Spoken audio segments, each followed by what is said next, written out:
Good morning, সুপ্রভাত, নমস্কার। প্রমিলা Mukherjee blogs চ্যানেলে অনেক অনেক স্বাগতম। সকালে উঠেই চলে এসেছি ছাদে, আর এখন জামা কাপড়গুলো কাচবো, দিয়ে মিলবো। তো বন্ধুরা, তো ওই ছাদে না ঘুরতে বেশ ভালোই লাগে, ঠান্ডা ঠান্ডা হাওয়া দিচ্ছে, বেশ দারুণ লাগে।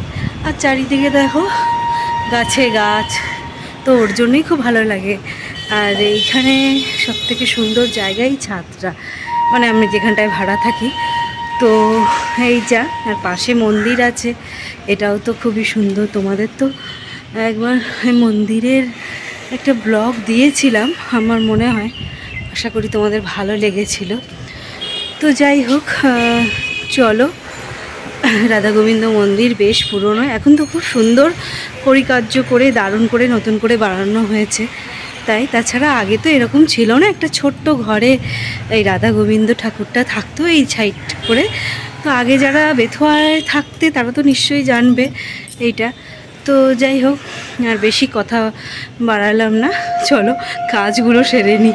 আবার রান্নাবান্না করতে হবে আজকে, কিন্তু ভাত আর খাবো না, কারণ রোজ রোজ ভাত খাওয়ালে আবার শান্তনু রেগে যাবে, বলবে এই রোজ বেশ ভালোই পেয়েছো, ভাত খাওয়াচ্ছ, নাইট শুরু হয়েছে, কিছু করছো না। তো লুচি আর আলুর তরকারি করবো, ব্যাস সেটাই ইচ্ছা আছে। আর শান্তনুর আসলে পায়ে একটা কি হয়েছে, ইনফেকশন টাইপের, মানে ওখানে অনেক ঘাস টাস থাকে, তো পায়ে ঠায়ে লেগে গেছে, খুব অসুবিধা হয়ে গেছে, বেচারা খুব কষ্ট পাচ্ছে। প্রচুর টাকার ওষুধও কেনা হলো এই নিয়ে। তো যাই হোক, চলো আমি ঝটপট করে কাজটা সেরে নিই।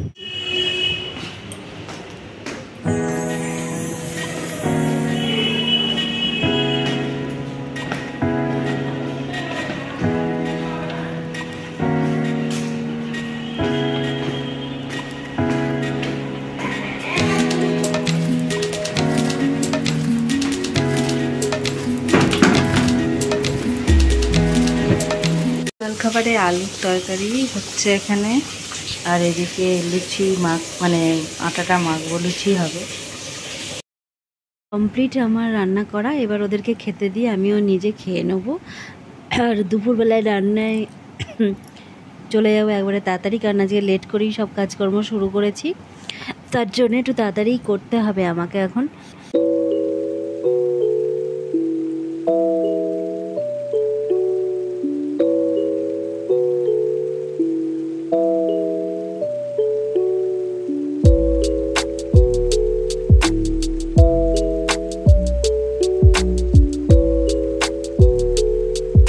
দুপুরে রান্না করতে চলে এলাম, মুগের ডাল সেদ্ধ বসিয়ে দিয়েছি, আর আলু পোস্ত করছি। আর এদিকে সবুজ এই যে নিম পাতাগুলো জলে সেদ্ধ করতে দিলাম। শান্তনুর খুবই পায়ে সমস্যা হয়েছে, ওর জন্যে ও তো ডাক্তার দেখাতে গেছে।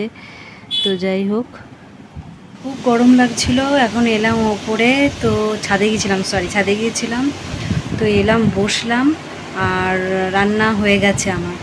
আলু পোস্ত ডাল ভাত করলামই তো, তখন করছি, তো ওই রান্না বান্না হয়ে গেছে, তো বসেছি। তা তোমাদের একটু দেখাই তো। আর এটা হচ্ছে মুগের ডাল করেছি। আলু পোস্ত তো বাঙালির সব থেকে পছন্দের খাবার, তো যারা অনেক বিশেষ করে এই দেশীয়রা তো খুবই ভালোবাসে খেতে, ধরো আলু পোস্তটা। তো আলু পোস্ত কলাইয়ের ডাল হলে তো আরোই ভালো হয়, তো কলাইয়ের ডালটা ছিল না বলে মুগের ডাল করলাম। আর লেবুটা আজকে বাড়ন্ত, মানে তো লেবু দিয়ে তো আরোই ভালো হতো। তো তার চাটনিটা নিয়ে এখন কি, কদিন আগে খুব চাটনি ফাটনি খাওয়ার খুব ইচ্ছা ছিল, মানে করছিলাম, দেখলে তো দুদিন করলাম। তারপরে তেঁতুল খেলাম কদিন, খুব পাকা তেঁতুলগুলোকে লঙ্কা টঙ্কা দিয়ে আমরা বেশ খেলাম। আর তারপরে আবার এখন আর অতটা ভালো লাগছে না, মানে এক এক সময় এক একটা জিনিস খেতে খুব ইচ্ছা করে, তো এইভাবেই খাওয়া হয়। তো মাঝে আবার টক খেতে একদমই ভালো লাগতো না, কেমন একটা লাগতো, কিন্তু আবার মাঝে আবার শুরু হলো টক খাওয়ার প্রতি খুব ঝোঁক। তো এই চলছে। তোমাদের ওরকম হয় নাকি মাঝে মধ্যে সবার? তো যাই হোক, ছেলে খুব ভালোবাসে, আর ওর সঙ্গে সঙ্গে আমিও খাই, এটা একটা মজার ব্যাপার। এই হচ্ছে বড় কথা, মানে বাচ্চারা তো দেখবে টক টক জাতীয় জিনিস, আমরা যখন ছোটো ছিলাম এগুলো খেতাম খুব, তো সেটাই। তো ছেলের সঙ্গে সঙ্গে আমারও ভালোই লাগে, তখন ছেলে যেহেতু খুবই পছন্দ করে বলে। তো পরে আসছি আবার, আর এত গরম লাগছে। আর এইখানে কারেন্টের এত সমস্যা হয়েছে সে আর বলার না, বারবার কারেন্ট যাচ্ছে আসছে। তো যাই হোক, এইভাবেই চলছে, কারণ চারিদিকে সব এসি আছে, এসির জন্য ধরো এই কারেন্টটা এতটা লোড নিতে পারছে না, যার জন্যই হচ্ছে। তো যাই হোক, এখানে আমাদের এই ঘরটা তো এসি নেই, এমনি পাখা চলছে ধরো, সেই জন্যে। তো চলো পরে আসি আবার। বন্ধুরা, দুপুর হয়ে গেছে রোজকার মতো, আর ব্লগটাও শেষ করলাম। বাইরে খা রোদ, গরম দিন দিন বাড়ছে, কম মানে বৃষ্টি টিষ্টি হচ্ছে ঠিকই, গরম কমছে না। তো আজকে এইভাবেই দিনটা কেটে গেল। তো আগামী নতুন ব্লগ নিয়ে আবার আসবো তোমাদের সামনে। আর ভালো থেকো, সুস্থ থেকো, আনন্দ থেকো। যদি ভালো লাগে অবশ্যই চ্যানেলটা লাইক, শেয়ার, কমেন্ট, সাবস্ক্রাইব করে পাশে থেকো।